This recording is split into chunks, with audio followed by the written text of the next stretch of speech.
마태복음 6장 19절서부터 24절 쌓으라 하늘에 쌓아두라.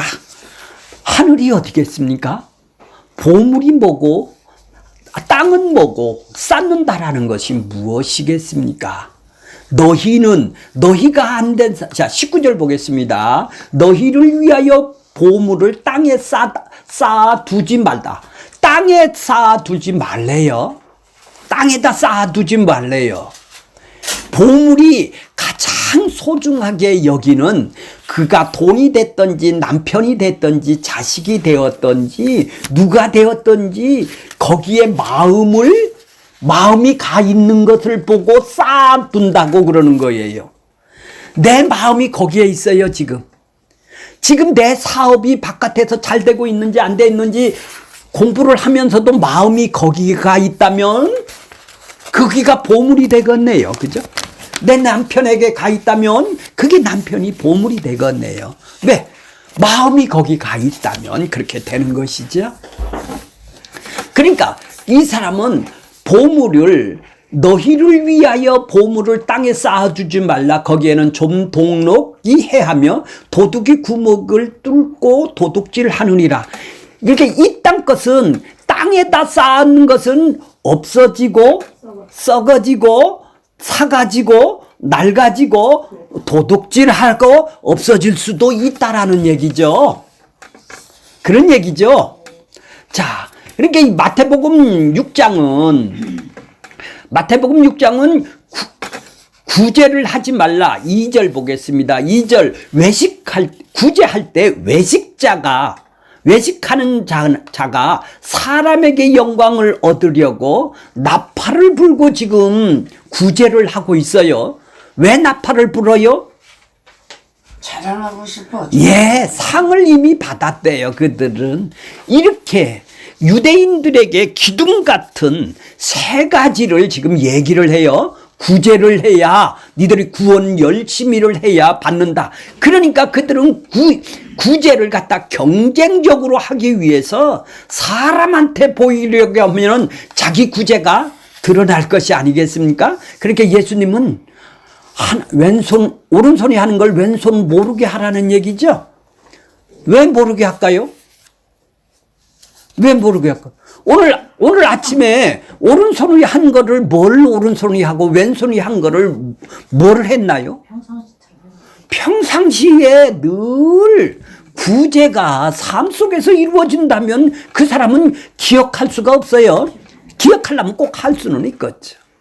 그러니까 이 사람들은 평상시에 사람을 의식을 하고 하나님을 의식을 했다면 어떻게 해요? 오른손이 하는 걸 왼손이 늘 하는 거니까 알 필요도 없고 관계가 없이 하는 것이겠죠. 그러니까 이들은 겉으로는 하나님한테 한다고 말은 해요. 근데 뭐예요? 속으로는 나 이렇게 했어. 자기 자랑하고 싶다 이 말이죠. 그것이 뭐예요? 구제. 그렇게 기둥 같은 이 구제하고 또 하나는 기도가 있어요. 기도를 이방인처럼 하지 말라요. 5절에 보면은 그들이 기도할 때는 어떻게 해요? 그들은 중언부언하죠. 왜 중언부언합니까? 기도가 뭐예요? 무엇 때문에 기도를 하고 있는 거예요? 자기가 욕망을 이루고 싶은 것, 욕망이 원하는 것을 받고 싶은 것을 보고 기도라고 그렇게 생각을 하고 있어요. 그렇게 이 땅에서 자기가 원하는 것들을 이루기 위해서 기도를 하는 것이 아니겠습니까? 그러려면 그 기도를 들어주려면 그 삼신 할머니든지 내 기도를 잘 들어주는 사람은 내가 그렇게 정성을 들여야 잘 들어줄 것이 아니겠습니까? 그러려면 기도를 오래 해야 될 거 아니겠어요? 그러니까 중언부언이 나오는 거예요. 같은 말을 똑같은 얘기예요. 한마디로 얘기해서 내가 원하는 욕망을 이루어 달라는 얘기예요.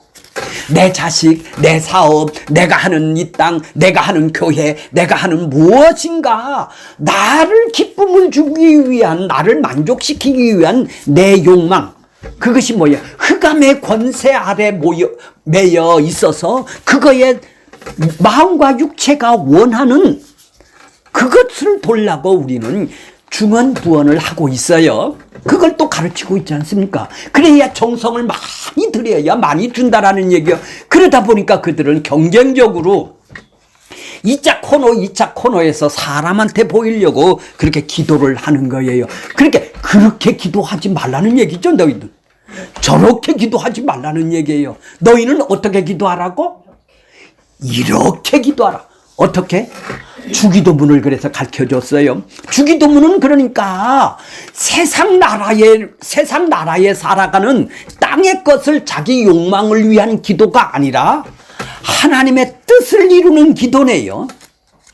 그렇죠. 하나님의 백성이 된 사람이 하나님의 백성의 통치를 더 받게 하기 위한, 그의 나라를 더 감사하고 기뻐하는 마음으로 살게 하기 위한, 그 백성답게 살게 하기 위한 그들에게 지금 이렇게 기도를 하라고 가르쳐 주는 것이죠.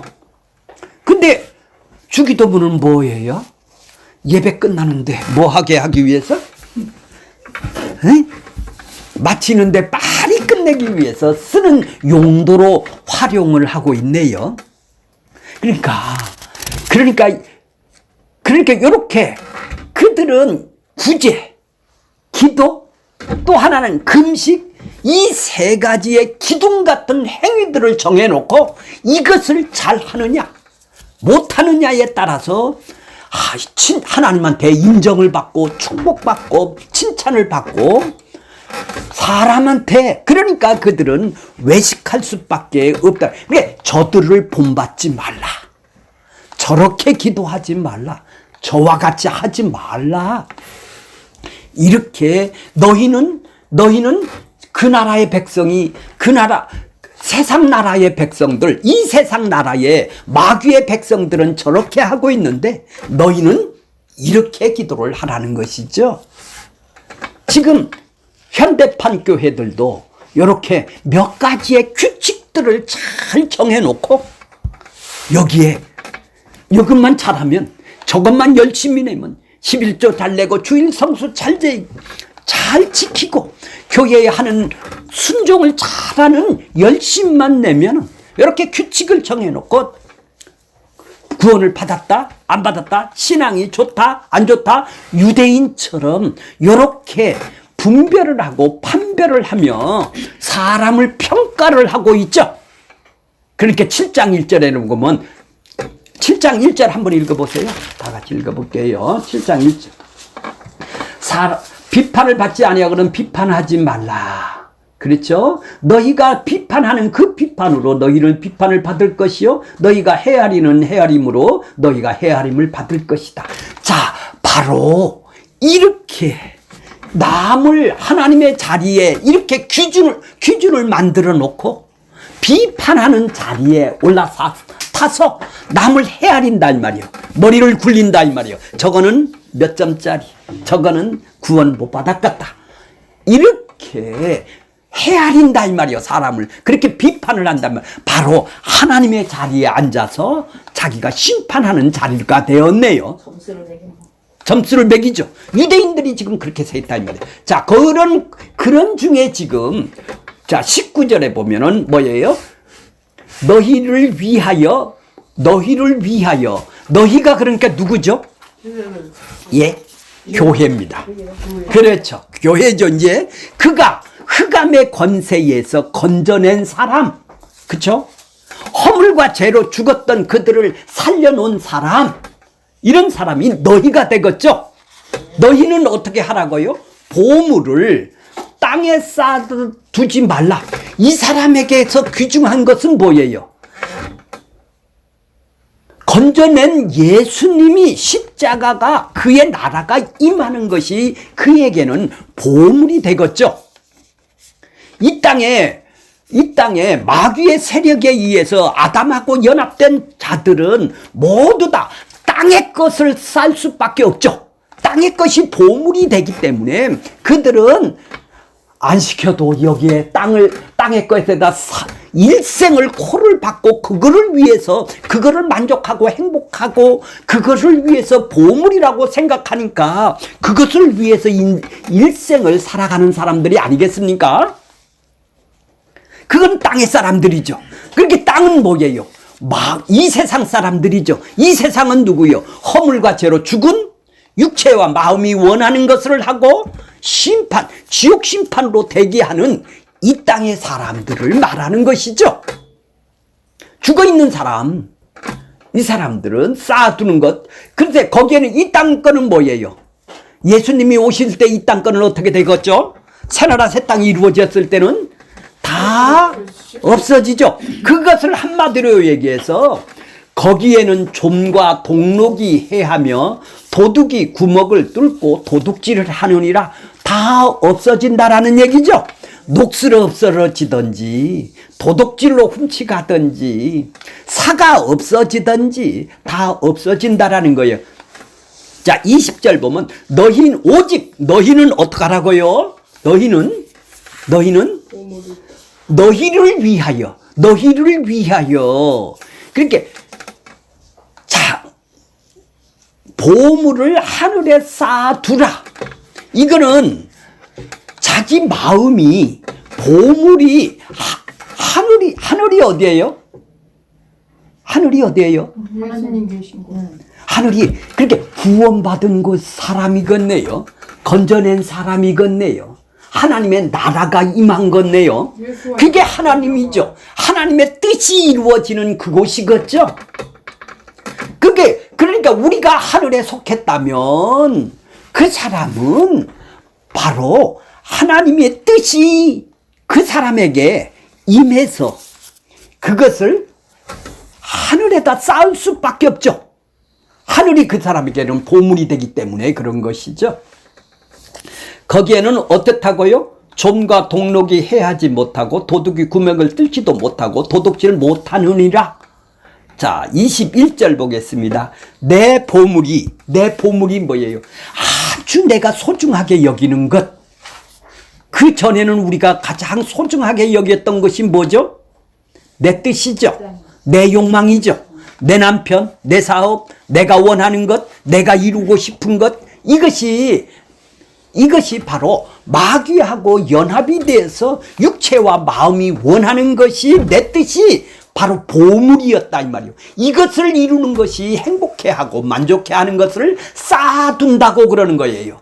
그러면 항상 마음은 어디가 있어요? 이 땅의 것에다 항상 코를 박고 살았어요. 그렇죠?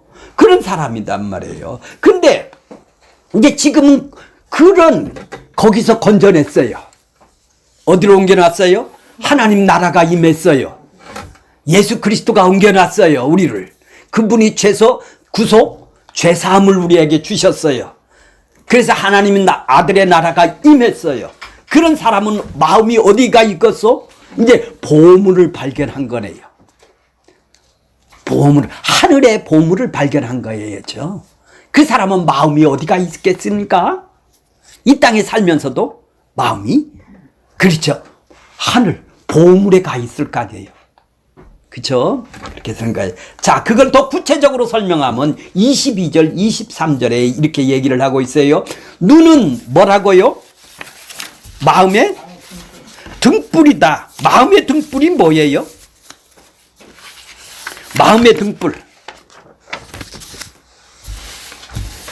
눈을 통해서 몸이 우리 집사님이나 권사님이 장로님이 지금 눈을 통해서 지금 우리가 몸이 가야 할 방향이나 갈 길을 행동을 결정할 수 있는 것은 눈이 보기 때문에 거기를 가야 되겠다. 이 눈이 바로 등불 역할을 해주는 것이죠. 그렇죠? 맞죠? 그러면 그 눈이 뭐예요? 눈이 우리의 마음이다 이 말이지. 마음이다 이 말이에요. 마음의 눈이 열렸느냐? 살아났느냐? 죽었느냐? 마음의 눈이. 그러니까 허물과 죄로 죽어 있어서 이 땅 것만 보고 살아가는 사람이냐? 이런 사람은 예수님이 우리를 수술을 해주셔서 영적 눈을 띄워주고 영적으로 성하게 만들어주면은 우리 마음의 눈을, 귀를 열고 눈을 열어줘서 흑암의 권세에서 우리를 건져내 주셨다면은 이제 눈이 열려져서 내 갈 길을 이제 알게 되겠죠. 가는 방향을 알게 되겠죠. 눈에 몸에 등불이 생긴 것이죠. 그래서 이제 귀중한 것을 보물을 발견하게 되는 것이겠죠. 십자가를 발견하게 되는 것이죠. 그래서 예수 그리스도 하나님의 나라가 임한 것을 발견하게 되는 것이죠. 자, 그러니까 이것이 성한 몸이에요.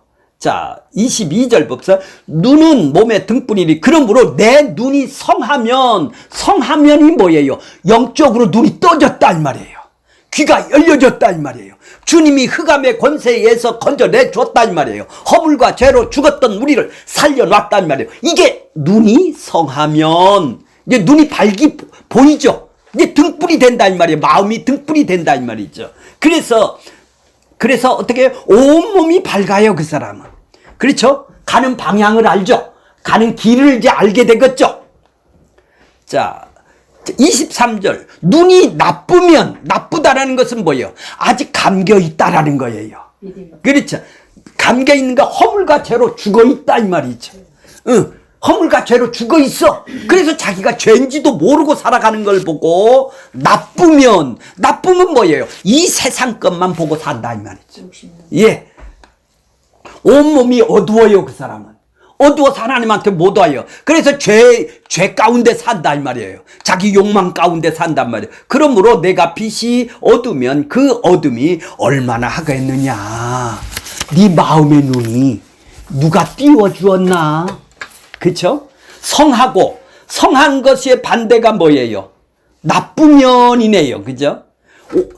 눈이 밝아져서 눈이 성해져서 수술을 시켜서 영적인 것을 볼 수 있는 눈이 됐다면 성한 눈이고 온전한 눈이고 보물을 발견하는 눈이 밝아서 이제 발견하게 되겠죠. 천국을.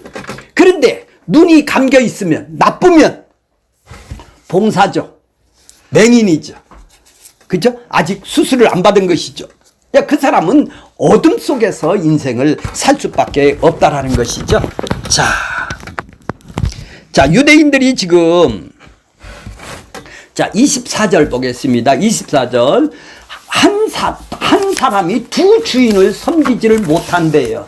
자, 그때 당시에 노예는 노예 시장에서 돈을 주고 삽니다.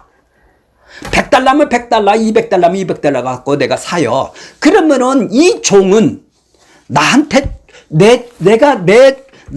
충성을 해야지.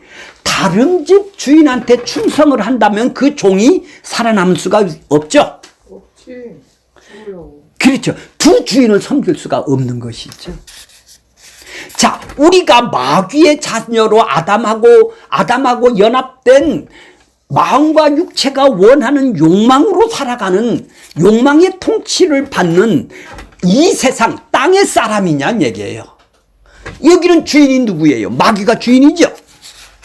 근데 여기를 우리를 건져냈죠. 어디로 얹어놨어요? 하나님 나라로 임했죠. 값을 갚아주고 구속, 죄사함을 얻게 해서 흑암의 권세에서 우리를 건져냈지 않습니까? 그래서 아들의 나라가 임했지 않습니까? 여기에서 주인은 누가 주인이에요? 여기서는 누가 통치를 해요?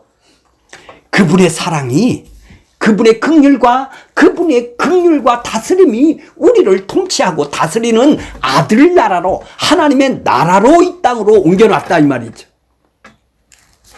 그러면 이 사람은 누구를 섬기면서 살아야 돼요? 땅의 것을 섬기면서, 땅의 보물로 섬기면서 살아야 될 거예요. 하나님을 보물로, 하나님의 나라를 보물로 섬기면서 살아야 될 거예요. 두 주인으로. 근데 유대인들은 이 땅에서도 부자 되고 하나님에서도 구원을 받으려는 요렇게 아직 거듭 못난 유대인들이라는 얘기죠. 두 주인을 섬기며 유대교를 열심히 행위종교로 믿고 있는 행위주의자들을 지금 얘기를 하는 거예요. 행위주의자들은 두 가지를 다 얻기 위해서 지금 종교 행위를 하고 있는 것이죠. 자, 그래서 결론이 뭐예요? 이 33절 보세요. 33절. 그런즉 너희는 어떡하라고요?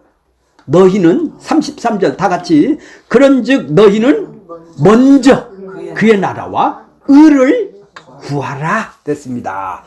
하나님의 나라가 임한 사람은 그의 나라, 그분이 대속과 의롭다함을 더 알고 싶어하는, 사모하는 나라가 되어야 될 것이 아니겠어요? 그것이 보물이 되어야 될 거 아니에요. 천국이, 아들 나라가 이 땅에 임한 것이 보물이 되어야 될 거 아니에요. 누가 우리를 보물을 주셨나요? 그의 의, 그의 대속, 그분의 속죄, 그분의 십자가가, 그거를 알고 싶어 해야 될 거 아니겠어요? 그의 나라는 그걸로 통치를 하네요. 그래서 그걸 받았다면, 그 사랑을 받았다면 예수님의 마음으로 이 땅에 살아가는 것이죠. 그게 통치하는 나라입니다. 예수님의 마음을 가졌다라는 것이 통치하는 나라입니다. 자, 원고를 보겠습니다. 원고를 보겠습니다. 예수님께서 신자에게 구제, 기도, 금식에 대해서 가르치심으로써 신자들은 기도에 관한 기도에 있는 관심이 하늘에 계신 아버지에게 있어야 한다라는 것을 알게 해 주셨죠. 이런 구제, 기도, 금식을 통해서 우리의 관심은 사람에게 관심이 있는 것이 아니라 종교적인 행위를 하는 교회에게 관심이 있는 거 아니라 하나님에게 있어야 할 것을 지금 얘기를 하고 있어요. 구제, 기도, 금식 세 가지는 유대교에서 그들의 종교 의를 받쳐주는 아주 경건의 행위인 기둥들입니다. 이 세 가지 기둥들은 사람에게 보이려고 자기 의를 행하는 것이기 때문에 그 행위를 한 대로 사람에게 인정을 받으며 존경을 받으며 사람에게 상을 이미 받게 되는 것이죠. 많이 하면 많이 사람들이 인정을 받지 않습니까? 그러므로 예수님은 유대인들이 행하는 이 세 가지를 들어서 제자들에게는 사람에게 보이려고 자기 의를 행하는 일을 행하지 말라. 니들은 행하지 말라. 사람에게 보이려고 가난한 사람을 돕는 구제를 합니다. 자신의 기도에 경건하다라는 것을 보여주고자 지금 사람에게 보이려고 합니다. 의도적으로 자신들을 금식하는 모습을 보여줌으로써 사람에게 인정받으려고 합니다. 이런 행위들은 하나님과 관련이 없는 위선적인 경건의 행위이기 때문에 이러한 행위들은 결코 천국의 의롭다가 되지를 못한다라는 것이죠. 즉 하나님으로부터 정죄됨으로 아무런 가치가 없기 때문인 것입니다. 그래서 제자들에게는 뭐라고 지금 얘기해요? 너희는 그들과 같이 말라. 그들이 하는 것 같이 하지 말라. 너희들은 이렇게 하라. 이렇게 하라. 은밀한 중에 아버지가 갚아주신다라고 말씀하신 거예요. 예수님께서 하나님으로부터 보냄을 받아 자기 백성 가운데 오심으로 말미암아 하나님이 주고자 하는 것, 즉 이 땅에서 그의 나라와 그의 의를 주시기 위해서 지금 제자들하고 함께 지금 설교를 하고 있는 것이죠. 산상수훈을 함께 있는 것이죠. 그들에게 천국의 의가 되심으로 이 천국의 의에 의해서 나오는 유대교의 세 가지의 경건한 기둥이었던 것을 있었던 자들을 할 수 없었던 하나님의 교제가 가운데 하나님께서 구하게 하신 그 나라와 의를 구하게 하신 것이에요. 따라서 예수님께서는 본문에서 제자들의 마음이 늘 무엇을 하여야 할 것인지를 알게 하는 가르침을 주시는 것입니다. 결론은 뭐예요? 먼저 그의 나라와 의를 구하는 백성이다. 너는 하나님의 백성이다. 하나님의 백성은 하나님 나라가 임한 사람이다. 그의 의를 추구하는 사람이다. 신자는 이처럼 먼저 그의 나라와 의를 구하는 자라는 것이죠. 세상 나라를 구하는 것이 아니에요. 세상에서 자기 욕망을 구하는 사람은 뭐예요? 세상 사람이죠.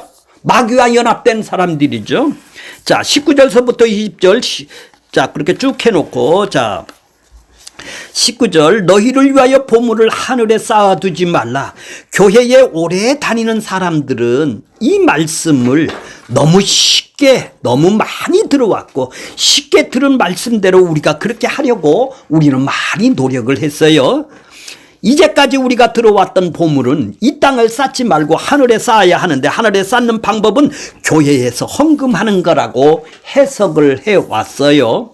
그래서 많은 교회가 이 말씀을 가지고 11조나 다른 헌금을 강요하는 구절로 사용을 하고 이용을 하고 있습니다. 물론 재물이 많은 사람은 헌금을 많이 한다고 할 수는 없지만 어쨌든 재물이 많은 사람이 헌금으로 하늘에도 많이 쌓을 수 있는 여지를 있는 것만은 분명하죠. 부자가 안 된 사람은 어떻게 하늘에다 쌓고 싶어도 못 쌓을 거 아니에요. 이 말이 맞다면.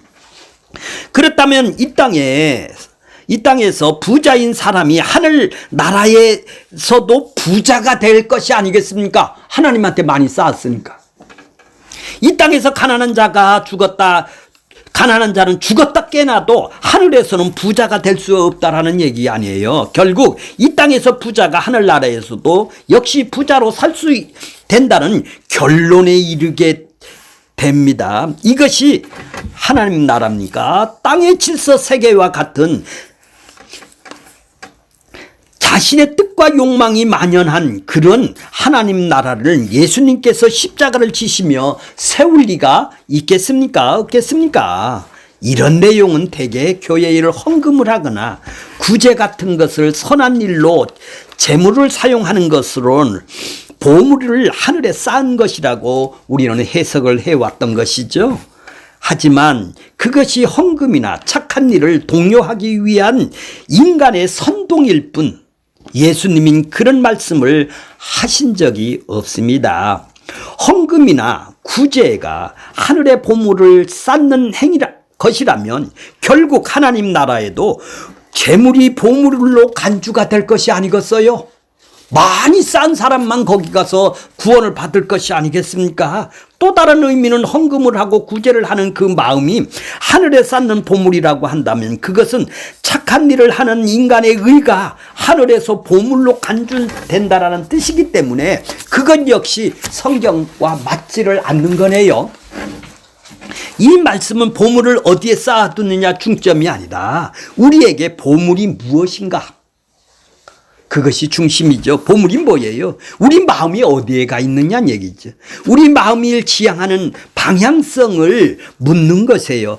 거듭나서 생명이 있는 예수님의 마음을 네가 소유를 하고 있느냐?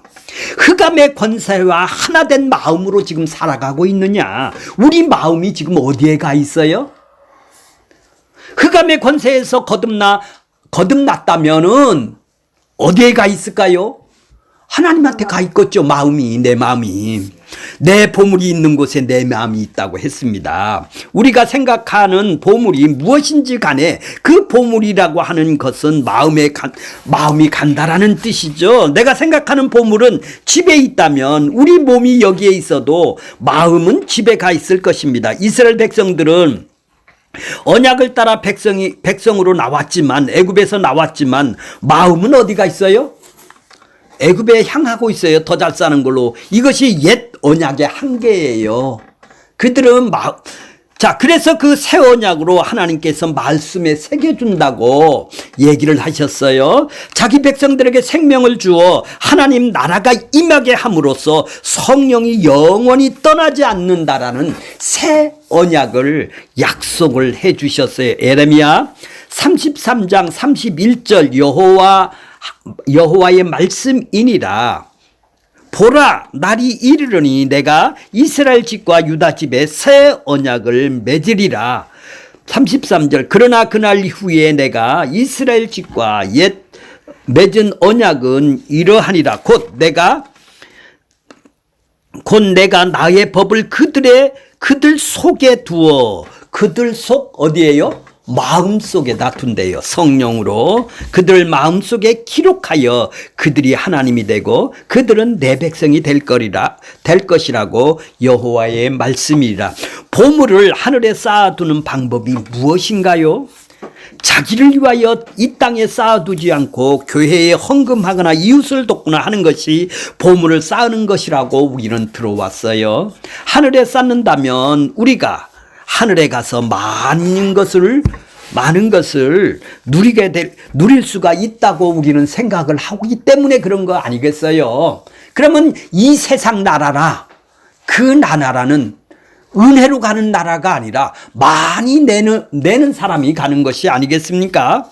그럼 이 세상 사람들이 보물이란 무엇일까요? 자본주의 사회에서는 보물이 뭐예요? 인간이 가장 소중하다라는 것을 우리는 보물이라는 것이에요. 자본이 되는 것이 재물로 보물이에요. 동산이든 부동산이든 특허권이든 돈이 되는 것, 재물이 되는 것이 보물로 여기에요. 옛날에는 황금 보석이라고 하였지만 지금은 컴퓨터 메모리 칩이 보물로 휘토류가 보물이 되기도 하여 휘토류는 첨단 산업에 쓰이는 원료입니다. 이것이 가장 많은 나라가 중국인데 중국에서는 휘토류를 수출하지 않으면 한국이나 일본 같은 나라에서는 전자산업이 마비될 정도라는 것이죠. 이게 보물이죠. 허물과 죄로 죽은 흑암의 권세 아래에서 자기 욕망이 주인으로 살아가는 이 세상 사람들은 이 땅에서 잘 먹고 잘 살기 위한 것들이죠. 자기 욕망이 보물이에요. 보물들이 하늘에다 쌓을까요? 하나님은 세상을 말하는 이런 보물이, 아니, 세상에서 말하는 이런 보물이 천국에서도 필요할까요? 신자에게 무엇이 보물이 될까요? 신자에게 보물이란 대속과 의롭다함, 즉 흑암의 권세에서 건져내는 십자가가 우리에게는 보물인 것이죠. 거기서 마음이 가 있지 않으면 그는 구원을 받지 못한 가짜 신자인 것입니다. 그러므로 여호와의 말씀을 듣고 순종하는 자는 여호와의 보배로운 백성이 되는 것입니다. 그러나 이스라엘 백성들이 말씀에 순종하지 않았습니다. 하나님의 말씀은 정금보다 더 사모해야 될 말씀보다 정금이 더 사모를 했죠, 그들에게는. 그러므로 이스라엘 백성들이 보물과 보배를 여겨야 할 것은 여호와의 말씀을 찾고 순종하는 것이어야 하지만 죄인들은 결국 그렇게 하지를 못했죠. 그러므로 주의 영이 임한 선지자는 주의 인자하심이 보배라고 얘기를 하고 있어요. 인자하심이 뭔가요? 예수님의 사랑, 인자하심, 긍휼하심이 보배인 것이죠. 여호와를 경외함이 내 보배라고 이사야 33장 6절에 말씀을 하고 있습니다. 이뿐 아니라 여호와께서 이스라엘 백성들을 보물이라고 얘기했습니다. 예수님께서는 이 땅에 오셔서 하나님 나라를 드러내시며 많은 비유로 얘기를 해 주셨습니다. 마태복음 13장 44절에 보면 천국은 마치 밭에 감추인 보화와 같으니 하늘나라는 밭에 감추인 보물과 같다. 천국은 감추인 보물과 같다라는 말씀은 예수님 자신이 숨겨져 있는 보물이고 숨겨져 있는 보배라는 뜻을 지금 얘기를 하고 있는 거예요. 우리의 마음밭에다 흑암에 있는 백성들에게는 감춰진 보화거든요. 그들은 발견을 못한 거예요. 그들의 마음속에서 예수님을 발견을 못했다 이 말이에요. 그래서 감춰져 있는 거죠. 천국은 마치 밭에 감추어졌다 이 말이에요. 그들의 마음밭에 감추어졌다. 그들의 마음밭이 뭐예요? 허물과 죄로 죽은 사람의 마음밭에 감춰져 있지 않습니까? 예수님은 보화란 말이죠. 그런데 예수님이 자신이 보물로 나타나신 것은 이스라엘을 보물다운 모습을 보여주기 위해서 실패를 했다라는 뜻이죠. 하나님께서 이스라엘 속에 언약을 말씀을 두셨던 것은 이스라엘로 궁극적으로는 예수 그리스도가 이 땅에 보여줄 것이기 때문인 것입니다. 결국 예수님께서는 십자가에서 대속의 죽음을 이루신 것은 이스라엘 실패를 극복하고 하나님의 온전한 보배로운 모습을 이루신 것이죠. 이제 예수 그리스도 안에서 하나님의 보물이 된 것입니다. 골로새서 2장 2절에 보면 그들의 마음의 위안을 받고 사랑 안에서 연합하여 확실한 이해로 모든 풍성함과 하나님의 비밀인 그리스도를 깨닫게 하려 함이라.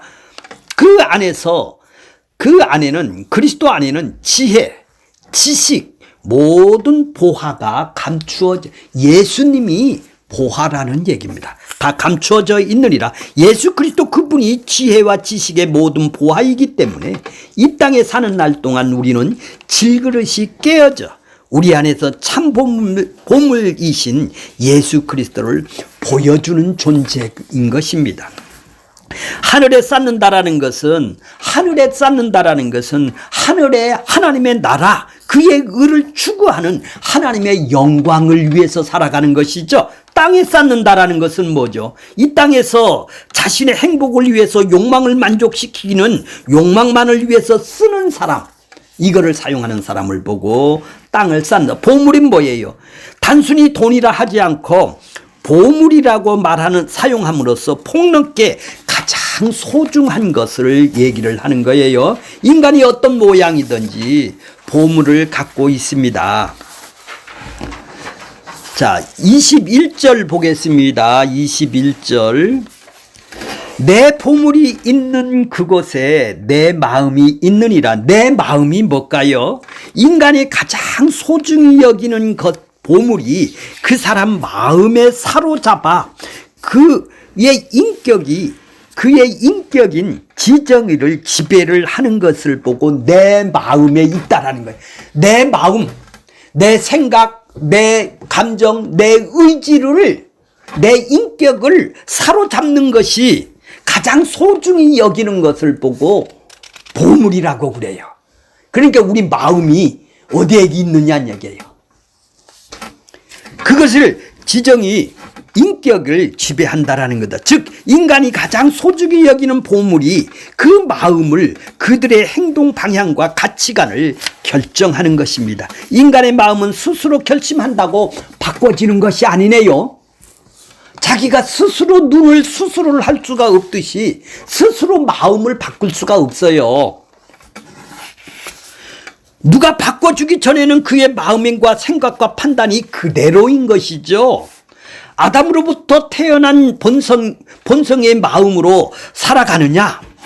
주님이 거듭나게 해주시는 새로운 생명인 주님의 마음으로 바꿔주신 마음으로 살아가느냐? 두 종류의 사람이 있는 거예요. 우리 스스로 결심하고 우리 능력으로 이 마음을 바꿀 수가 없어요. 왜? 주인이 따르기 때문에. 마귀가 주인이냐? 하나님이 주인이냐? 두 종류의 마음이 하늘에 있는 하나님을 기쁘게 하는 일을 위해서 물질을 사용하는 사람과 마음이 땅에 있어 자신의 욕망을 위해 물질을 사용하는 사람이 있습니다. 마음이 땅에 있는 자는 보물을 땅에다 쌓을 수밖에 없는 것이죠. 이게 누구예요?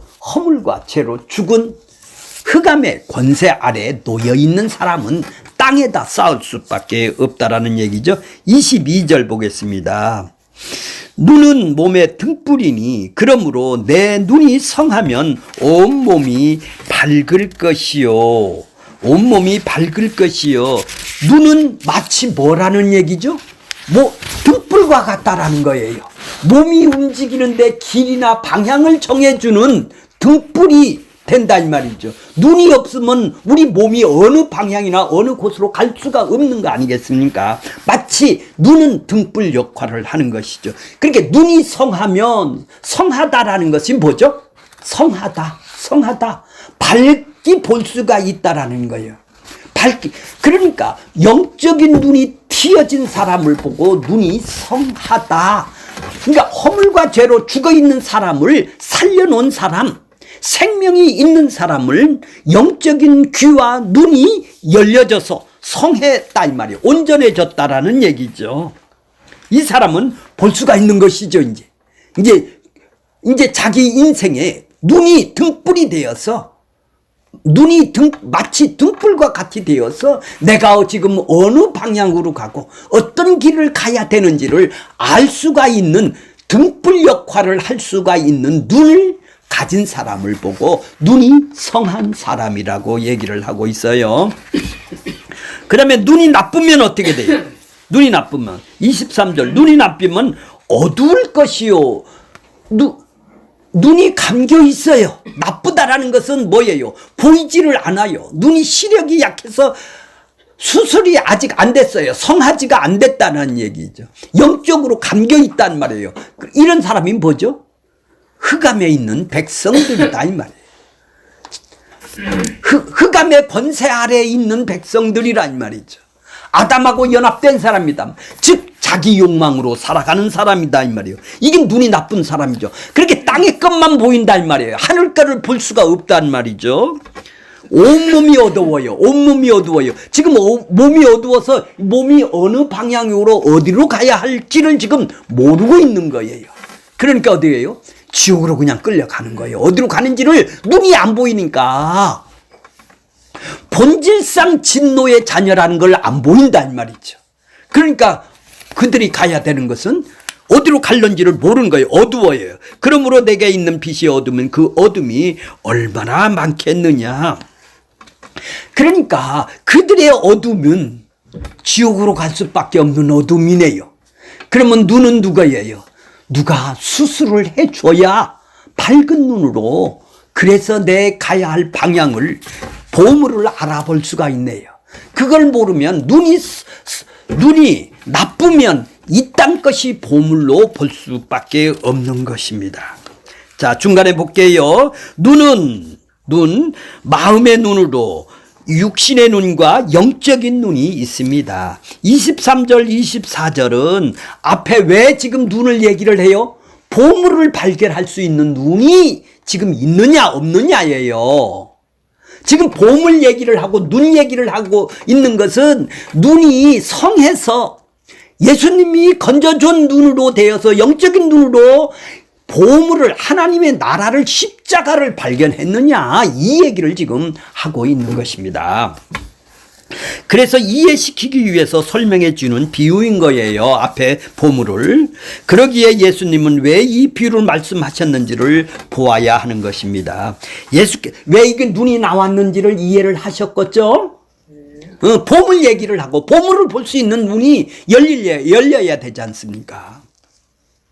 등불이니까 예수께서 제자들에게 그들의 마음을 성하지 않으면 박지 않으면 그들의 마음이 땅의 것을 보물로 여길 수밖에 없는 것입니다. 그의 나라와 의인 영적인 보물도 육신의 눈으로 보면 육신의 눈으로만 보기 때문에 어두움단 말이요. 땅속에 감춘 보화랑 똑같단 말이에요. 아무리 그 예수를 십자가를 대속과 의롭다함을 그들의 눈에는 보이지가 않는다는 얘기죠. 육신의 눈으로는 하늘의 보물의 가치를 못 느끼고 마음이 전혀 좋아하지를 않아요. 이 땅에 자기 것만 좋아한다는 말이죠. 어둠에서 헤맬 뿐입니다. 그러나 우리의 마음은 하나님 나라와 그분의 의를 추구하는 것입니다. 우리에게 보물을 주셔서 하나님을 주로 여기게 하셨습니다. 육신의 눈만 가진 자들은 이 땅에서 마음을 두는 그 살아감으로 인하여 다른 신을 섬기게 되는 것입니다. 24절에 보면은 24절에 말씀해 주고 있는 것은 한 사람이 두 주인을 섬기지 못할 것으로 하나님을 사랑한다면 다른 신, 하나님을 사랑한다면서 다른 재물을 보고 만몬이라고 그래요. 신이에요, 신. 만몬. 뭐니 하죠. 신이에요, 신. 돈이 신이란 말이에요. 이것을 하나님을 사랑하면 돈을 미워하고 하나님을 사랑하면은 다른 신을 사랑하면 하나님을 미워할 수밖에 없어요. 두 주인을 섬길 수가 없다라는 것을 지금 얘기를 하는 거예요. 예수님은 이런 말씀을 하시는 것에서 제자들에게 그들의 마음을 성함에 있게 하심으로 영원한 보물인 하나님 나라와 그의 의를 추구함에 그들의 마음에 있게 하신 것입니다. 자, 그 중간에 빨간 줄 쳐놓은 걸 보세요. 이러한 마음의 눈을 밝게 성하게 하기 위해서 예수님은 예수 그리스도를 이 땅에서 보내주셔서 그분 안에서 자신의 택한 백성을 불러 모았습니다. 왜? 밝은 눈, 성한 눈으로 만들어주기 위해서 그런 것이죠. 그래서 그의 나라가 그의 의가 임하게 하심으로 빛의 자녀로 만들어 주신 것이죠. 그래서 자, 중간쯤 보세요. 눈이 성한 밝은 눈이라면 성하다라는 것은 뭐예요? 온전히 볼 수 있는 것이죠.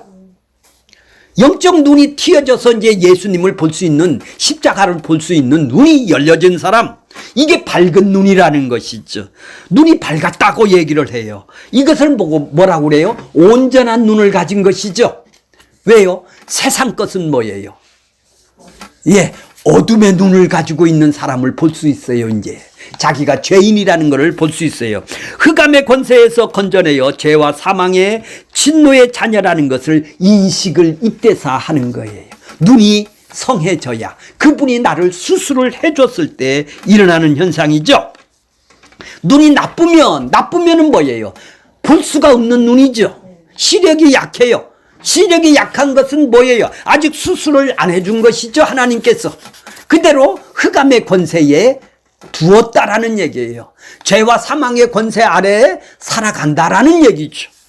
자, 어두워서 볼 수 없는, 즉 허물과 죄로 죽어 죄와 심판을 모르는 눈이 된 것이죠. 이 사람은 이 땅이 전부니까.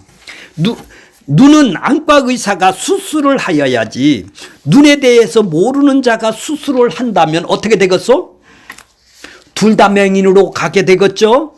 양쪽 눈이 다 수술을 하는 자도 수술을 받는 자도 눈이 다 맹인이 되겠죠.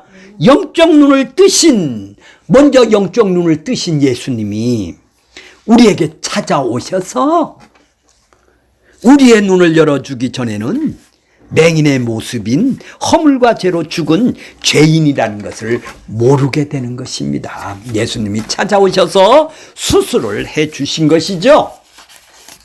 그래서 영적 눈, 그러니까 눈이라는 것은 마음이란 말이에요. 마음의 눈을 뜨게 해 주셨다 이 말이에요. 자, 24절. 한 사람이 두 주인을 섬기지 못하느니 혹 이를 미워하고 저를 사랑하거니와 혹 이를 중히 여기고 저를 경히 여김이라. 너희가 하나님과 누구를? 재물을 겸하여 섬기지? 겸하여 섬길 수 있다 하는 사람이 누구죠? 유대인들이란 말이에요. 유대인들 지금 행위주의자들이란 말이에요. 나는 열심히 해서 축복을 받고 구원도 받겠다라는 자기죠. 하나님한테도 구원도 받고 이 땅의 재물도 받으려는 사람들이다. 인간은 결코 두 주인을 섬길 수 없다라는 것입니다. 우리가 예수 그리스도를 섬기게 되었다라는 것은 성령께서 은혜를 주셨기 때문에 가능한 일입니다. 또 이 은혜는 입었다라는 것은 눈이 온전히 되었다라는 얘기죠. 이제 온전하게 된 눈이 이 땅의 것이 아니라 오직 하늘의 보물이요 보배이신 예수 그리스도만 바라보는 상태, 곧 십자가를 바라보는 상태, 즉 하나님의 나라가 내 안에서 임해서 지금 나와 함께 사는 것을 인식하는 자, 그래서 예수님의 마음으로 그 희생과 섬김으로 십자가의 길을 가는 자가 뭐죠? 마음의 눈을 띄워준 사람입니다. 결론적으로는 신자는 하늘의 보물을 마음에 두고 그것을 보는 눈을 가진 자가 되었죠. 그러므로 위의 것을 생각하는 자고 세상 것 땅의 것을 내 속에서 날마다 밀어내는 자신을 매일 죽는 자가 되는 것이죠. 성령께서 우리를 그렇게 이끄신다라는 것입니다. 주님이 수술로 인하여 믿음의 선물을 받아 믿게 되는 자의 눈이 성한 눈이며 온전한 눈이 된 것이죠. 온전한 마음이 된 것이죠. 이런 눈을 가진 사람이 이제 무엇을 섬겨야 할지를 아는 자가 되겠네요. 이제 한 주인만 섬기겠네요. 이렇게 온전한 눈이 되어야 하나님을 섬길지 돈을 섬길지 세상을 섬길지 욕망을 섬길지 구별하게 되는 것입니다. 우리는 믿는 것은 십자가에 달리신 예수님입니까? 돈입니까? 가짜들은 하나님을 잘 믿으면 세상에서 부자 된다고 얘기를 합니다. 그러나 하나님과 재물을 겸하여 섬길 수 없다고 분명하게 말씀하셨는데 하나님을 잘 섬기면 부자 된다라는 것은 예수님의 마음의 희생과 섬김의 십자가의 목적이 아니라 부자가 되고 싶은 자기 욕망을 섬기는 목적으로 된 사람들이 행위주의자고 율법주의자인 것입니다. 이것이 바로 돈을 하나님으로 섬기는 자들이며 진리를 볼 수 있는 눈이 없는 자들인 것입니다. 그러므로 이런 소경을 인도하면 둘 다 어디로 가겠소? 예, 거기로 가겠죠. 우리의 마음이 지금 어디로 가고 있습니까? 하나님 마음입니까? 예수님의 마음으로 삽니까? 내 마음이 재물에 가 있습니까? 우리의 눈이 무엇을 지금 보고 삽니까? 십자가에 달리신 하나님입니까? 내가 원하는 내 욕망의 돈입니까? 예수님과 재물을 겸하여 섬기지 못한다는 이 사실을 알고 믿게 된 자가 눈이 온전한 자고 성한 자가 된 것입니다. 부디 이러한 눈이 온전하여져서 재물을 섬기는 자들이 아니라 십자가에 달리신 예수님이 우리의 주가 되고 그리스도가 되신 하나님이심을 밝히 보이기를 소원하는 것입니다. 그렇게 자기가 믿는 신을 이용해서 자기 욕망을 채우려는 것이 뭐죠? 우상 숭배인 것입니다. 이스라엘 백성들이 하나님께서 자기가 원하는 욕망을 주었다면 그들이 우상을 섬기지 않았을 것입니다. 하나님은 이 땅 것으로 우리를 섬기지를 않습니다. 하나님 것으로 우리를 섬겨주기 때문인 것입니다. 우리 모두가 그러한 눈이 그래서 십자가를 보는 그런 십자가가 보물인 것, 하나님 나라가 임한 보물을 다시 한번 발견하고 늘 동행하는 우리들이 다 되기를 원하겠습니다.